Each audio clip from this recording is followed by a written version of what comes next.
to SF Whisky, guys. This is a series that I'm really excited to do.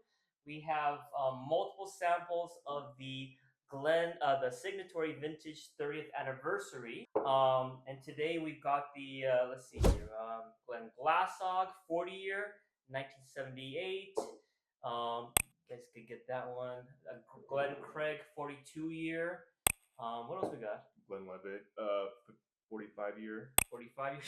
And then a Craigduff 45 year. Oh my god, okay. Jeez. They're all older than I am. Okay.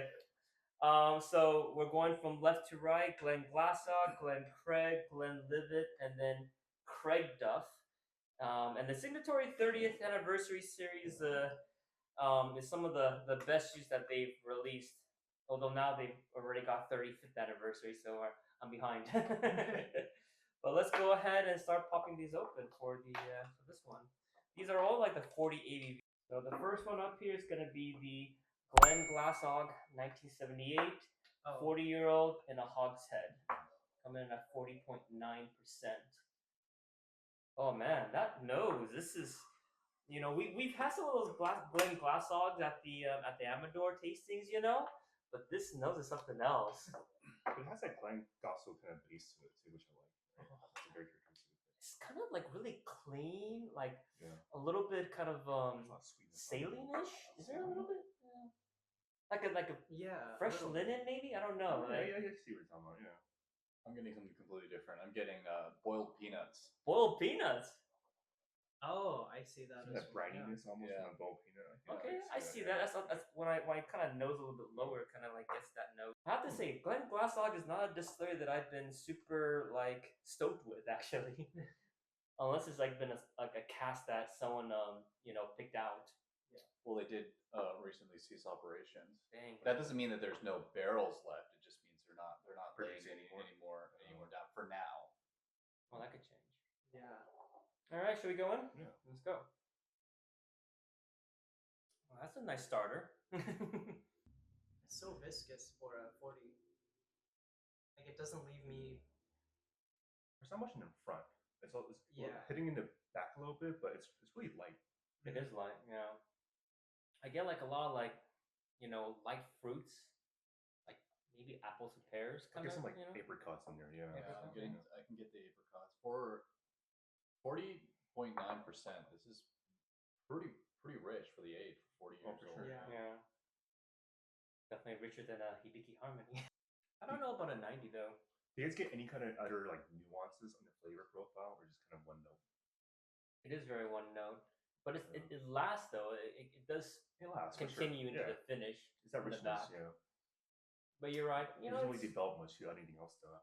I think it's true, but I also think that one note is something that could evolve as you drink it as well. It does get that, like, that the other night we were talking about the sort of rubbery note that, like, to me feels like it's denseness of flavor. I feel like as you drink it, you could start pulling different things from that. Okay. Oh, you mean like it's kind of hiding? Yeah. Yeah, I see what you mean. All right. Well, we'll leave a little bit of the tank to see if it opens up a little bit more. Yeah. All right. Number 2, we have here the Glencraig 1976, 42-year-old in a bourbon barrel. Should probably add in like little whiskey-based snapshots, maybe. Getting a lot like confectionery sugar in this. Ooh, this is richer now. This is coming in at 42%. Has a nicer note, I think. It's like a very light green apple.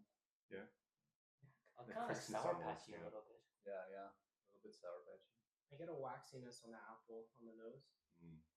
Oh, I like it. It's fragrant. Yeah. It's bright. I like it. All right, let's go in.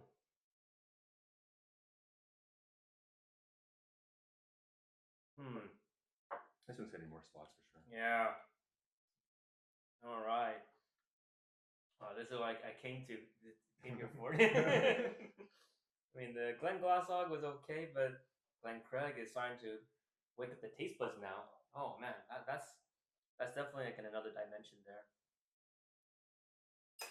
Yeah, I'm getting like some sort of fruit, like hard candy, almost like a jamminess almost. Yeah. like a preserve. I get more fruit on the nose. Like the nose is really intoxicating.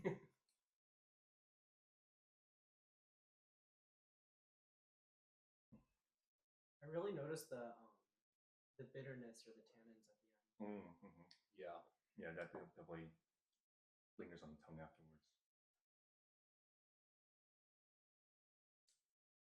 Yeah, the bourbon barrel character really does kind An almondy, like a marzipan. of almond works, yeah. Yes. I get that at the finish. Yeah, yeah. I don't know if I would give it a 92 though. Well, these samples are also from a buddy who's this is down to the bottom third of the bottle, you know. That's true.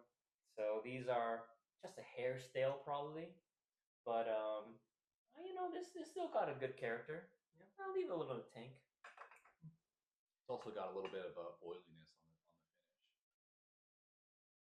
All right, this one I was really excited for you guys to try. This is the Glenlivet 1973 45-year-old. They did hogshead, you know, kind of a oak, and a sherry butt. So this is a little bit of both, coming in at 43%.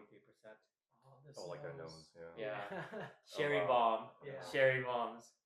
It's not like a funky sherry bomb. It's more like a dusty attic sherry bomb almost.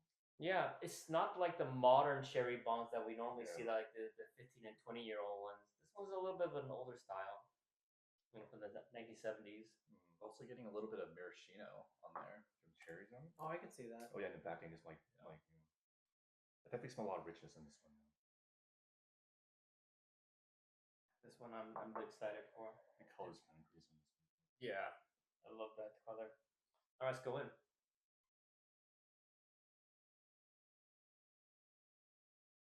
It's a deep sherry bomb, but it's kind of veers into not so much that those like sweet jammy fruits. It's a different tone. It's like a savoriness on It's it. hogshead and cherry, but hogshead. I mean, I'm still an amateur at this. That's the oak as well, right? The American. I'm assuming, but you know, it would have been nice to have more details. But where's Stuart when you need him? Is it 'Cause- weird? Sorry. I'm noticing it pivot like kind of mid palate differently than like a sherry one typically would. Like Yeah, a it's full not. sherry. It's not very like it's not what I know as sherry, right? But it gets like almost like a cured meat almost. Kind of diverges. This reminds me a little bit of the Tun lineup in that it doesn't go full sherry, but it kind of balances it out. His nose has a little bit of some floral character now I'm picking up. But it does leave this like lingering nose and aftertaste still. It's like that cherry thing you were talking about kind of lingers there. Yeah, yeah.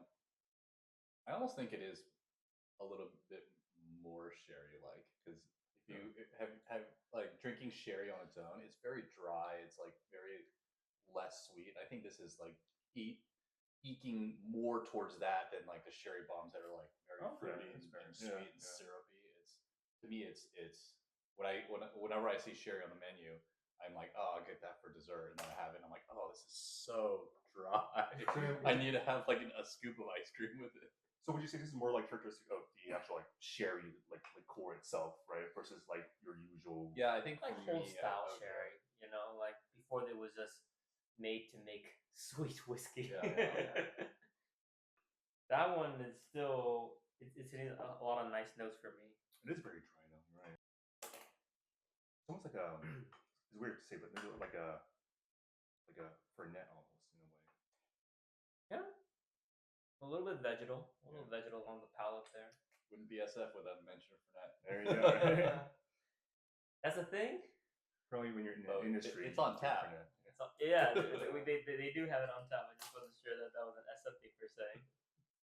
All right, last one of this quad here, the Craigduff. Craigduff here is 1973, 45-year-old, so just as old as Glenlivet. Refill sherry butt as opposed to a first fill there. Craigduff's been I don't know if I like it or not. Let's take a look at those. That's really meaty. Yeah. Would that be considered sulfury? dried fruit. Like this is like dried fruit. I get like a weird like rubber latex glove almost too. Yeah, I see. I can imagine what you're saying. Like you're in a warehouse or like a really open air kind of like market, like a warehouse market maybe, and it's got like almost like cardboardy latex smell. Like all those dried fruits kind of like meander in the air a little. Very very different than the other three, that's for sure. All right, let's go in. I think the sulfur dissipates. Yeah, Like it as it faded goes away pretty fast. Yeah.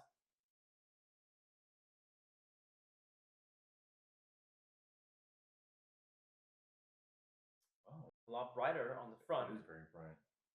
but it fades pretty fast though. Yeah. It kind of dropped off like. I do like that initial like flavor bomb though. It's like, oh, it's like sweet and bright, fruity. Creamy. Very It's genuine. definitely like the age. I do wish it lingers a little more. So this one might be one that's kind of overaged, maybe. You're not too stoked about this one. No, I'm not. All right. The lack of a finish makes me want to put on 88 though, or an 87. Flavor wise, I do appreciate this like initial flavor like the most out of all these. Well, these are all low proofers just to kind of get the series started. Okay. The Glenlivet was the most interesting. Yeah, that the sherry bomb factor, and it's like old style sherry, very kind of like dusty, attic-y, more complex in that sherry tone instead of like that super sweet, in the base one. All right, well let's go on and wrap up this one, and we'll go on to the next four, which I think will have a little bit of a higher ABV hit.